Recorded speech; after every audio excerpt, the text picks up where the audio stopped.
पिछले एपिसोड में हमने देखा कि कैसे फुतावा अपने एडोलेसेंस सिंड्रोम के चलते 2 हिस्सों में बढ़ जाती है और उसके 2 रूप बन जाते हैं। इसी बीच माई अपने एजेंसी के नए रूल के चलते साकुता से नहीं मिल पा रही होती है। अगर आपने पिछला एपिसोड नहीं देखा है तो उसका लिंक आपको डिस्क्रिप्शन में मिल जाएगा। सितंबर 1 समर ब्रेक्स की छुट्टियां अब खत्म हो चुकी है और स्कूल एक बार फिर से शुरू हो चुका है। समर ब्रेक्स के दौरान माई अपने कामों के चलते बिजी रही और उनकी एजेंसी के नए रूल की वजह से वो साकुता से भी नहीं मिल पाई। लेकिन माई ने साकुता से कहा था कि एक बार जब स्कूल फिर से शुरू हो जाएगा तो वे पहले की तरह ही मिलने लगेंगे। खैर, स्कूल तो शुरू हो गया है लेकिन माई का कोई नामो निशान नहीं है। साकुता माई की क्लास में जाता है और उसे ढूंढने की कोशिश करता है लेकिन माई उसे कहीं नहीं मिलती। छुट्टी के बाद साकुता एक उदास चेहरे के साथ घर लौट रहा होता है और तभी उसे माई की महक आती है। हम देखते हैं कि माई छुप छुप कर कहीं जा रही होती है और तभी साकुता उसे देख लेता है। वो भागते हुए माई के पास जाता है। वही माई उसे देखती है और पूछती है कि वो कौन है। साकुता ये सुनकर हैरान हो जाता है पर वो तुरंत ही माई का हाथ पकड़ लेता है और कहता है कि वो उसका छोटा सा प्यारा सा बॉयफ्रेंड है।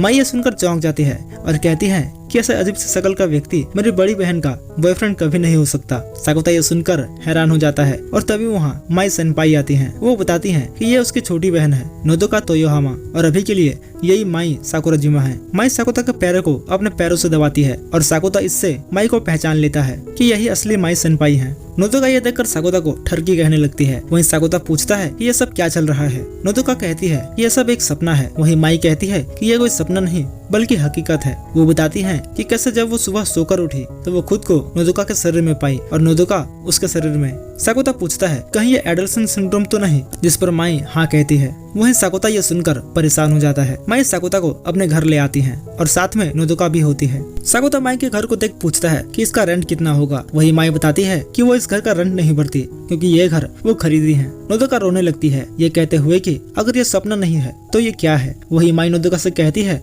कि ये हकीकत है और उसे ये जल्द से जल्द एक्सेप्ट करना होगा। साकुता नोदोका का नाम सुनकर कहता है कि वो ये नाम कहीं सुना है। वो कहता है कहीं ये वो नोदोका तो नहीं जो आइडल ग्रुप स्वीट ब्लड के मेंबर है। माई हाँ कहती है। वहीं साकुता माई से पूछता है कि नोदोका उसकी क्या लगती है। माई बताती है कि नोदोका उसकी हाफ सिस्टर है और ये उसके डैड की दूसरी शादी से हुई है। माई आगे कहती है कि कल रात अचानक ये मेरे घर आई और कहने लगी कि वो घर जाना नहीं चाहती है और जब हम सुबह सोकर उठे तो हम एक दूसरे के शरीर में थे। साकुता नोदोका से पूछता है कि क्या उसे कुछ पता है कि ये कैसे हुआ। नोदोका कहती है मुझे भला इसके बारे में कैसे पता होगा। जिस पर साकुता कहता है तुम्हें कैसे पता नहीं होगा, तुमने मेरी माई के साथ शरीर बदला है। माई ये सुनकर साकुता के गालों को खींचने लगती है ये कहते हुए कि वो कुछ ज्यादा ही बोल रहा है। नोदोका ये सब देखकर गुस्सा हो जाती है। वो कहती हैं कि वे दोनों इतने शांत कैसे हो सकते हैं, बॉडी स्वैप होना कोई आम बात नहीं है। माई ये सुनकर कहती है कि जो होना था वो हो गया, अब जब तक हम पहले जैसे नहीं हो जाते तब तक हम दोनों को ऐसे ही जीना होगा। माई आगे कहती है कि वो नोदोका बनकर उसका सारा काम कर लेगी, इसलिए वो चाहती है कि नोदोका उसकी जगह माई बनकर उसका काम करे। दोनों अपना अपना काम एक दूसरे को बताते हैं। माई कहती है कि वो कभी भी गाना नहीं गाई है और ना ही उसे ठीक से नाचना आता है। नोदोका भी कहती है कि वो फोटोशूट वगैरह तो संभाल लेगी लेकिन उसे कमर्शियल शूटिंग का कोई अनुभव नहीं है। खैर, माई साकुता को घर जाने के लिए कहती है। वही साकुता कहने लगता है कि वो माई के साथ कुछ रोमांटिक समय बिताना चाहता है लेकिन माई उसे कुछ और ही काम दे देती है। अगले दिन साकुता नोदोका और माई से मिलता है और वे तीनों साथ में स्कूल जाते हैं। नोदोका कहती है कि स्कूल में माई के दोस्तों को पता चल जाएगा कि माई आज अजीब हरकतें कर रही है। जिस पर साकुता कहता है कि चिंता मत करो, स्कूल में माई का कोई भी दोस्त नहीं है। माई ये सुनकर गुस्सा हो जाती है। वो साकुता से कहती है कि वो भी एक लोनर है। साकुता ये सुनकर कहता है कि मेरे 3 दोस्त हैं। इतने में माई नोदोका को बताती है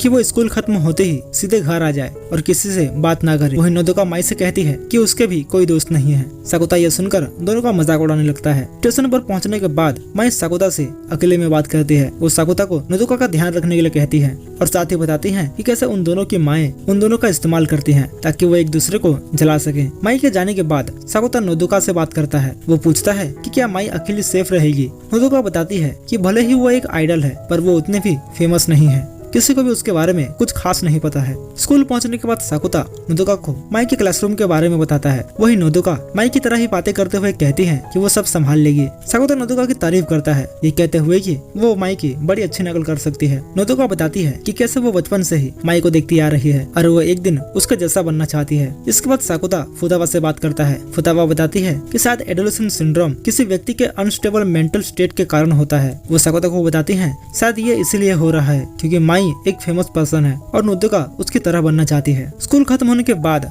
नोदोका और साकुता बीच पर जाते हैं, जहाँ नोदोका समुद्र किनारे पानी के साथ खेलने लगती है। वहीं साकुता उसे घूरने लगता है। नोदोका साकुता को घूरना बंद करने के लिए कहती है। वहीं साकुता कहता है कि वो उन पैरों के बीच अपना सर रखना चाहता है। नोदोका साकुता को पागल, ठरकी, हफ्सी और न जाने क्या क्या कहती है, जिस पर साकुता कहता है कि यह माई के लिए आम बात है। अगर वो यहाँ होती तो वो कहती कि किसी लड़की के सर को मेरे पैरों के बीच दबाना मेरे लिए कुछ भी नहीं है। नोदोका यह सुनकर अपना सर पकड़ लेती है और सोचती है कि उसकी बड़ी बहन को इस लड़के में क्या पसंद आ गया। साकुता नोदोका से पूछता है कि वो माई को बड़ी बहन की जगह मिस माई कहकर क्यों बुलाती है। नोदोका बताती है कि वो बस माई के रिस्पेक्ट करती है। साकुता नोदोका से पूछता है कि वो घर छोड़कर माई के पास क्यों आई, कहीं तुम माई से कुछ कहना तो नहीं चाहती थी, जैसे मैं आपसे नफरत करती हूँ या ऐसा ही कुछ। नोदोका यह सुनकर शॉक हो जाती है। वो कहती है कि वो ऐसा कभी नहीं कहेगी। साकुता नोदोका को बताता है कि कैसे वो अपनी मॉम के साथ झगड़ा करके घर से भाग गई और वो इन सब के पीछे की वजह माई को समझती है और शायद इसलिए वो माई से नफरत करती है। नोदोका ये सब सुनकर हैरान हो जाती है। वो साकुता से कहती है कि वो अभी तक कुछ भी नहीं बोली है, फिर उसे उसके बारे में इतना कुछ कैसे पता है। साकुता ये सुनकर कहता है कि इसमें जानने वाली कोई बात नहीं है, ये तो किसी को भी समझ आ जाएगा, शायद माई को भी इसका पता चल गया होगा। नोदोका ये सुनकर शॉक हो जाती है। साकुता नोदोका से कहता है कि उसे एक बार माई से बात कर लेनी चाहिए। इतना कहकर वो घर जाने लगता है, लेकिन नोदोका उसे रोक लेती है और कहती है कि वो आज रात उसके घर पर रुकना चाहती है, क्योंकि अगर माई को सब पता चल गया है तो वो उसके घर नहीं जा सकती। तभी वहाँ माई आ जाती है। साकुता माई को बताता है कि कैसे नोदोका उसके घर पर रुकना चाहती है। माई साकुता से इसका कारण पूछती है। तभी नोदोका कहती है कि कारण वो बताएगी। नोदोका बताती है कि कैसे बचपन से ही उसे माई के साथ कंपेयर किया जाता था। वो जब भी कोई ऑडिशन देने जाती थी तो वहाँ माई पहुँच जाती थी और हमेशा माई को ही चुना जाता था, जिसके चलते उसकी माँ अपना सारा गुस्सा उस पर उतारती थी। वो कहती थी कि तुम माई की तरह क्यों नहीं करती हो, माई ऐसी है, माई वैसी है। वो रोज मुझे ताने मारा करती थी। नोदोका आगे बताती है कि जब माई अपने हाइटस पर थी तो उसे लगा कि फाइनली अब वो कुछ कर पाएगी, इसलिए वो एक आइडल बनी और स्वीट बुलेट में उसका सिलेक्शन हो गया। इसके बाद से उसकी मॉम उसे थोड़ी अच्छे से पेश आने लगी, लेकिन जब उन्हें पता चला कि माई फिर से शो बिजनेस में लौट रही है तो वो पहले की तरह ही बन गई। नोदोका माई से कहती है कि वो हर जगह बस उसका ही नाम सुनती थी और वो इन सब से बहुत ही तंग आ गई है। वो जितनी भी मेहनत करती है वो लोगों को दिखता ही नहीं है, हर कोई बस माई माई करता रहता है, इसलिए वो माई से नफरत करती है। ये सब सुनने के बाद माई कहती है कि उसे ये जानकर खुशी हुई, क्योंकि वो भी नोदोका को पसंद नहीं करती है। माई बताती है कि कैसे नोदोका की मॉम की वजह से ही उसके डैड उन्हें छोड़कर चले गए थे, इसलिए वो भी नोदोका से नफरत करती है। सीन चेंज होता है और हम साकुता और माई को देखते हैं। साकुता माई से पूछता है कि क्या यही सही रहेगा, जिस पर माई कहती है कि वो नोदोका को उसके साथ नहीं छोड़ सकती, इसलिए अब से वो उसके साथ रहेगी और नोदोका उसके घर पर रह लेगी। दरवाजा खुलते ही कायदे साकुता के पास आती है, पर वो नोदोका को देख डर जाती है। वो कहती है कि उसका भाई बिगड़ चुका है, वो रोज एक नई लड़की को घर ले आता है। साकुता ये सुनकर कायदे से नोदोका को मिलवाता है और बताता है कि यह माई की छोटी बहन है और आज से कुछ दिनों तक ये यहीं रहेंगी। नहाते वक्त साकुता अपने फ्यूचर के बारे में सोचने लगता है कि कैसे अगर वो माई से शादी करता है तो नोदोका उसके सिस्टर इन लॉ होगी, लेकिन वो उसके हाफ सिस्टर है, इसका मतलब वो हाफ सिस्टर इन लॉ होगी। खैर, जब साकुता नहाकर बाहर निकलता है तो माई उससे पूछती है कि उसे इतनी देर कैसे हो गई, क्या वो नहाते वक्त उसके बारे में ही सोच रहा था, जिस पर साकुता कहता है कि वो हमेशा उनके बारे में ही सोचता रहता है। माई साकुता को कपड़े पहनने के लिए कहती है, ये कहते हुए कि अगर वो ऐसे ही रहा तो ये नोदोका की मेमोरीज में रह जाएगा। साकुता कहता है कि नोदोका अब बच्ची नहीं रही। वही माई कहती है कि वो अभी भी एक बच्चे की तरह ही है। साकुता ये सुनकर कहता है तो आप बच्चे से भी बहस करते हो। माई ये सुनकर चुप हो जाती है। कुछ दिन ऐसे ही बीत जाते हैं। नोदोका माई बनकर अपनी जिंदगी जी रही होती है, वहीं माई नोदोका बनकर दोनों अपना अपना काम अच्छे से कर रहे होते हैं। एक शाम साकुता के घर छोटी सोको आती है और वो अपने बिल्ली के साथ खेल रही होती है। साकुता सोको से पूछता है कि क्या उसकी कोई बड़ी बहन है, जिस पर सोको कहती है कि वो उसकी फैमिली में एक ही बच्ची है, पर साथ ही सोको बताती है कि कैसे वो हमेशा से एक बड़ी बहन चाहती थी। सीन चेंज होता है और हम साकुता और नोदोका को देखते हैं। दोनों ट्रेन में सवार होकर स्कूल से घर आ रहे होते हैं। साकुता सीधे अपने पार्ट टाइम जॉब पर जाता है। वो तोमई से मिलता है, जो कि एक मैगजीन पढ़ रही होती है जिसमें माई की भी फोटो होती है। साकुता तोमई से पूछता है कि क्या वो भी देख सकता है, जिस पर तोमई मना कर देती है। वहीं साकुता कहता है कि वो असली वाली को देख लेगा।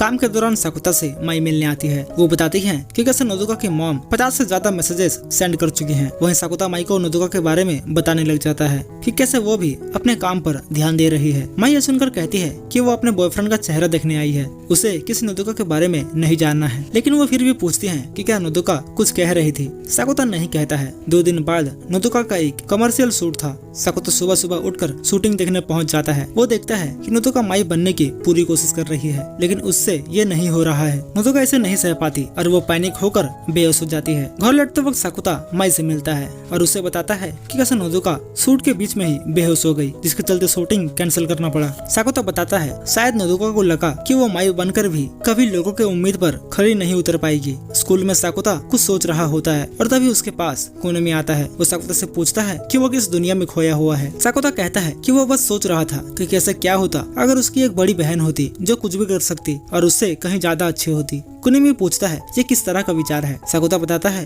कि उसकी कोई बड़ी बहन नहीं है, इसलिए उसे ये पता नहीं है कि जब कोई तुम्हारी बहन से तुम्हारी तुलना करता है तो कैसा फील होता है। कोनोमी ये सुनकर कहता है कि क्यों ना हम किसी ऐसी लड़की से बात करें जिसकी एक बड़ी बहन है जो कुछ भी कर सकती है। कोनोमी अपने गर्लफ्रेंड को बुलाता है। वो साकी को बताता है कि साकुता उससे कुछ पूछना चाहता है। साकुता साकी से पूछता है कि क्या उसकी कोई बड़ी बहन है। साकी हाँ कहती है। साथ ही वो साकुता से पूछती है कि क्या उसे उसकी बहन के बारे में पता नहीं है। साकुता कहता है कि मुझे तुम्हारी फैमिली के बारे में कैसे पता होगा। वहीं साकी बताती है कि कैसे उसकी बड़ी बहन इसी स्कूल में पढ़ती थी और वो यहाँ के स्टूडेंट काउंसिल प्रेसिडेंट भी रह चुकी है। साकुता ये सुनकर कहता है कि उसे कुछ भी याद नहीं है और साकी से पूछता है कि क्या उसकी बहन ब्रिलियंट है। साकी बताती है कि कैसे उसकी बहन पहली ही कोशिश में जापान के टॉप यूनिवर्सिटी में एडमिशन पा ली। वहीं साकुता एक और सवाल पूछता है। वो पूछता है कि क्या वो अपनी बड़ी बहन को पसंद करती है, जिस पर साकी कहती है कि कुछ खास नहीं। फिर साकुता पूछता है कि क्या वो अपनी बड़ी बहन से नफरत करती है। साकी कहती है नहीं। साकुता ये सुनकर समझ जाता है कि साकी ना तो अपनी बहन को पसंद करती है और ना ही नफरत। वहीं साकी बताती है कि वो अपनी बहन से नफरत नहीं करती, पर उसकी मॉम हमेशा उसे उसकी जैसी बनने के लिए कहती रहती है, जिससे वो कभी कभी परेशान हो जाती है। नोदोका को घर छोड़ने के बाद साकुता अपने घर पहुंचता है, जहां उसका इंतजार माई कर रही होती है। माई साकुता को अपने घर की दूसरी चाबी देती है और कहती है कि वो उसके घर जाकर नोदोका की मदद करे। साकुता वहां से जाने लगता है, तभी माई उसे रोकती है और कहती है कि चाहे कुछ भी हो जाए वो कमरे में मौजूद एक वुडन अलमारी को कभी नहीं खोलेगा। साकुता माई के घर पहुंच जाता है, जहाँ नोदोका पूछती है कि क्या माई उसके बारे में कुछ बात कर रही थी। साकुता नहीं कहता है। साथ ही वो घर की हालत देख वहाँ की सफाई करने का फैसला करता है। वो नोदोका को नहाने जाने के लिए कहता है। नोदोका नहाने चली जाती है, तभी साकुता उस वुडन अलमारी को खोलने जाता है। सीन चेंज होता है और हमें एक फ्लैशबैक दिखाया जाता है, जहाँ छोटी नोदोका अपने डैड के साथ टीवी पर माई को देख रही होती है और उसे देखकर वो बहुत ही खुश हो जाती है। वो कहती है कि अगर वो मेहनत करेगी तो वो एक दिन अपनी बड़ी बहन से मिल पाएगी। हम देखते हैं कि नोदोका ये सब नहाते हुए सोच रही होती है। वहीं साकुता उस अलमारी को खोलता है और उसे वहाँ एक बॉक्स पड़ा मिलता है। साकुता उस बॉक्स को ओपन करता है और उसे देखकर वो सोचता है कि काश ये 2 बहनों की लड़ाई जल्दी खत्म हो जाए। साकुता अपने घर लौट आता है। माई उससे पूछती है कि वो इतना लेट कैसे हो गया। वहीं साकुता बताता है कि कैसे वो वहाँ घर की साफ सफाई कर रहा था और नोदोका के लिए खाना बना रहा था। माई पूछती है बस इतना ही। इस पर साकुता कहता है तुम दोनों बहनों को जल्द से जल्द सुलह कर लेना चाहिए। माई ये सुनकर वहाँ से जाने लगती है। वहीं साकुता अपना रिवॉर्ड मांगने लगता है, लेकिन माई मना कर देती है और वहाँ से चली जाती है। अगले दिन साकुता और नोदोका साथ में एक हॉरर मूवी देख रहे होते हैं और मूवी में दिखाए गए सीन को देखकर नोदोका बहुत ही डर जाती है। इस पर साकुता कहता है कि ऐसे चिल्लाने से काम नहीं चलेगा। हम देखते हैं कि दोनों माई की मूवीज देख रहे होते हैं ताकि नोदोका अपनी कमर्शियल शूट के लिए थोड़ी प्रैक्टिस कर सके। नोदोका बहुत ही परेशान हो जाती है। वहीं साकुता उससे कहता है कि शायद तुम्हें वो नहीं करना चाहिए जो तुम नहीं करना चाहती हो। इतना कहकर साकुता घर जाने लगता है, तभी नोदोका उसे रोक लेती है और कहती है कि उसके नहाने तक वो यहीं रुके। साकुता ये सुनकर कहता है कि अगर वो भी उसके साथ नहाएगा तो वो रुकने के लिए तैयार है। नोदोका ये सुनकर कहती है कि इसके लिए तुम्हें माई से बात करना होगा। साकुता ये सुनते ही माई को कॉल करने चला जाता है। साकुता घर पहुंचता है और तभी वो कायदे को देखता है जो कि अजीब हरकतें कर रही होती है। साकुता पूछता है कि क्या वो कोई नया गेम खेल रही है। कायदे ये सुनकर कहती है कि वो कोई छोटी बच्ची नहीं है जो हमेशा खेलती रहेगी। कायदे बाहर आती है और वो अपना मिडिल स्कूल यूनिफॉर्म पहनी होती है। साकुता ये देखकर हैरान हो जाता है। वहीं कायदे कहती है कि कैसा अब समय आ गया है कि वो भी थोड़ी कोशिश करे। साकुता उसकी बातें सुनकर उसे हिम्मत देता है और अच्छे से करने के लिए कहता है। इतने में वहाँ माई आ जाती है। माई कायदे को यूनिफॉर्म में देखकर उसकी तारीफ करती है, जिससे कायदे खुश हो जाती है। माई उसके लिए कुछ खाने को लेकर आई होती है और वो उसे दे देती है और कायदे अपने कमरे में चली जाती है। माई साकुता को अपनी शो की की 2 टिकटें देती हैं और कहती हैं कि वो एक नोदोका को भी दे दे। साथ ही वो बताती हैं कि वो एक नोदोका की मॉम को भी भेज दी है। नोदोका सक्सेसफुली कमर्शियल सूट पूरा कर लेती है और इससे वो बहुत ही खुश हो जाती है। साकुता उसे कांग्रेचुलेट करता है। वही नोदोका कहती है वो लोगों की उम्मीदों पे खरी नहीं उतर पाएगी, वो कभी भी माई जैसी नहीं बन पाएगी। साकुता पूछता है तो क्या तुम माई जैसे बनना नहीं चाहती है? नोदोका कहती है कि वो ये सब पहले चाहते थे। इतने में नोदोका को माई का कॉल आता है, पर वो फोन साकुता को दे देती है। माई कहती है कि कैसे वो साकुता से ही बात करना चाहती थी। वो साकुता को बताती है कि उसके डैड का घर पर कॉल आया था और वो उससे मिलना चाहते हैं। साकुता माई को कमर्शियल सूट के बारे में बताता है कि कैसे पूरे 12 टेक्स के बाद नोदोका सक्सेसफुली कमर्शियल सूट पूरा कर ली। साकुता नोदोका को माई के शो का एक टिकट दे देता है। वही नोदोका बताती है कि कैसे जब वो माई से पहली बार मिली थी तो वो बहुत ही खुश थे, ये जानकर कि उसकी बड़ी बहन कितनी औसम है। नोदोका वो टिकट ले लेती है और कहती है कि वो कभी भी माई की तरह नहीं बन पाएगी, लेकिन वो एक आइडल के तौर पर अपना नाम खुद बनाएगी। शायद इससे उसकी मॉम थोड़ी खुश हो जाएगी। घर जाते हुए नोदोका साकुता से उसके पेरेंट्स के बारे में पूछती है, जिस पर साकुता कहता है कि तुम्हें पता ही होगा। नोदोका बताती है कि उसे माई ने बताया था कि कैसे जब कायदे को एडोलेसेंट सिंड्रोम हुआ था तो उसकी मॉम ये सब नहीं देख पाई और वो अपना मानसिक संतुलन खो बैठे, जिसके चलते उसके डैड को उनकी देखभाल करनी पड़ी और अब कायदे और साकुता अलग रहते हैं। नोदोका साकुता से पूछती है कि क्या वो अपने पेरेंट्स से नफरत करता है। साकुता नहीं कहता है। इतने में वहाँ नोदोका की मॉम आ जाती है और वो माई से पूछती है कि नोदोका कहाँ है, जल्दी उसका शो होने वाला है और वो गायब है। माई यानी नोदोका बताते हैं कि उसे नोदोका के बारे में कुछ भी नहीं पता है। साथ ही वो कहती है कि अगर आपको मेरी बातों पर भरोसा नहीं है तो आप मेरे घर चलकर चेक कर सकते हैं। ये सुनने के बाद नोदोका की मॉम वहाँ से चली जाती है। रात को साकुता अपने डैड से मिलने जाता है। दोनों बहुत ही लंबे समय बाद मिल रहे थे। साकुता अपने डैड से पूछता है कि उसकी मॉम कैसी है। वो बताते हैं कि उसकी मॉम धीरे धीरे ठीक हो रही है। साकुता के डैड कायदे के बारे में पूछते हैं। वहीं साकुता बताता है कि कैसे कायदे अभी भी बाहर जाने से डरती है, लेकिन अब वो स्कूल जाने के बारे में सोचने लगी है। साकुता पूछता है कि एक पेरेंट होना कैसा होता है। साकुता के डैड ये सुनकर चौंक जाते हैं और पूछते हैं कि कहीं उसने शादी तो नहीं कर ली। साकुता तुरंत ही मना कर देता है। साकुता के डैड बताते हैं कि जब वो एक पेरेंट बन जाएगा तब उसे पता चल जाएगा। नोदोका और साकुता माई का शो देखने आते हैं और वहाँ नोदोका की मॉम भी आई होती है। एक बहुत ही प्यारे इंट्रो के साथ माई और उसके ग्रुप का शो शुरू हो जाता है और एक शानदार गाने के साथ शो खत्म हो जाता है। नोदोका ये सब देखकर हैरान हो जाती है। उसे यकीन नहीं हो रहा था कि उसकी बहन ये काम भी उससे कहीं ज्यादा अच्छा कर सकती है। शो खत्म होने के बाद ग्रुप के मेंबर्स ये अनाउंस करते हैं कि उनके अगले गाने की मेन सिंगर नोदोका होगी। नोदोका की मॉम माई से मिलती है और उसे इसके लिए कांग्रेचुलेट करती है। वही नोदोका ये सब देखकर दुखी हो जाती है। घर लौटते हुए नोदोका अपनी मॉम के बारे में बात करती है कि कैसे उससे पहले वो कभी भी उसकी तारीफ नहीं की थी। नोदोका कहती है कि वो माई के आगे कुछ भी नहीं है। वो कहती है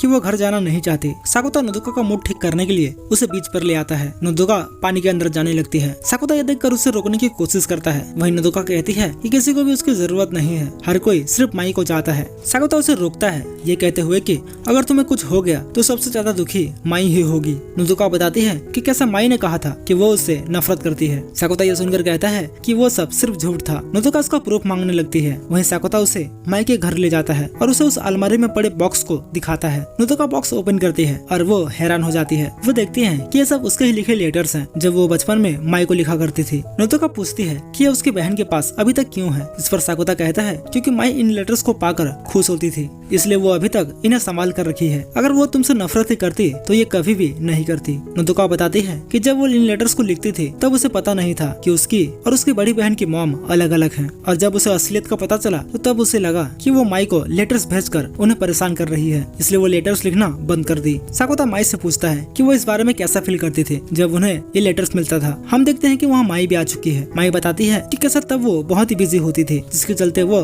हमेशा परेशान रहती थी। जब उसे पता चला कि उसे एक छोटी बहन भी है तो वो बहुत ही खुश हो गई थी, और जब उसे ये लेटर्स मिलता था तो वो उन्हें पढ़कर और भी खुश हो जाती थी। माई बताती है इन लेटर्स को पढ़कर ही उन्हें हिम्मत मिलती थी और वो अपना काम अच्छे से कर पाती थी, और धीरे धीरे उसे भी अपना काम पसंद आने लगा। माई नोदोका को शुक्रिया कहती है। वही नोदोका ये सुनकर रोने लगती है। वो कहती है कि वो कितनी मेहनत की, लेकिन वो कभी भी मेन सिंगर नहीं बन पाई, और न ही उसकी मॉम कभी उसकी तारीफ की, और माई इतने आसानी से ये सब हासिल कर ली। माई ये सुनकर कहती है कि वो इसके लिए रोज प्रैक्टिस करती थी। नोदोका कहती है कि वो जितने भी कोशिश कर ले माई के बराबर नहीं बन सकती। माई ये सुनकर साकुता को एक चाटा लगा देती है। वहीं साकुता पूछती पूछता है कि मैंने क्या किया। माई नोदोका को बताती है कि जब उसकी मॉम उसका हाथ पकड़ी हुई थी तब उनके हाथ कांप रहे थे। उन्हें पता है कि वो अपनी सारी उम्मीद तुम पर थोप रही है। उन्हें यह एहसास हो गया है कि वो तुम्हारे साथ गलत कर रही है। नोदोका कहती है कि उसे इसके बारे में कुछ भी नहीं पता है। इस पर साकुता कहता है पेरेंट्स अपने बच्चों से ऐसी बातें नहीं करते हैं। नोदोका कहती है कि वो अपनी मॉम को खुश देखना चाहती है। वही माई नोदोका को गले लगा लेती है और कहती है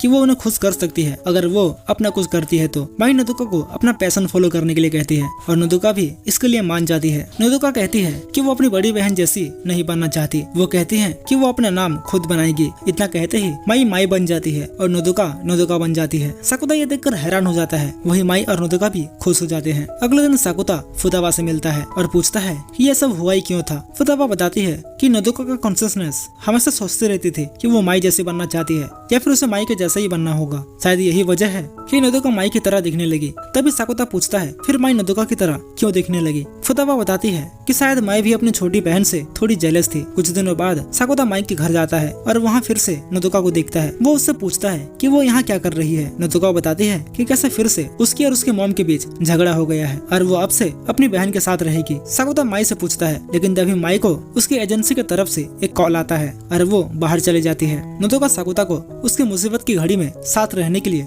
शुक्रिया कहती है। वहीं साकुता कहता है कि वो ये सब इसलिए किया ताकि वो माई के साथ कुछ रोमांटिक समय बिता सके। नोदोका ये सुनकर कहती है कि अब उसे समझ आ गया है कि उसकी बहन साकुता को क्यों चुनी। तभी वहाँ माई आती है और बताती है कि शायद हमारे लिए एक नई मुसीबत आ गई है। माई साकुता को एक न्यूज आर्टिकल दिखाती है जिसमें उसके और माई के बारे में लिखा होता है। तो दोस्तों आपको ये वीडियो कैसी लगी नीचे कमेंट में जरूर बताइएगा। अगर वीडियो पसंद आई तो इसे एक लाइक करके अपने दोस्तों के साथ शेयर जरूर से करिएगा और इस वीडियो का अगला एपिसोड देखने के लिए हमारे चैनल को सब्सक्राइब करके बेल आइकन को ऑल पे जरूर सेट करिएगा। तो मिलते हैं आपसे अगले एपिसोड में, तब तक के लिए धन्यवाद।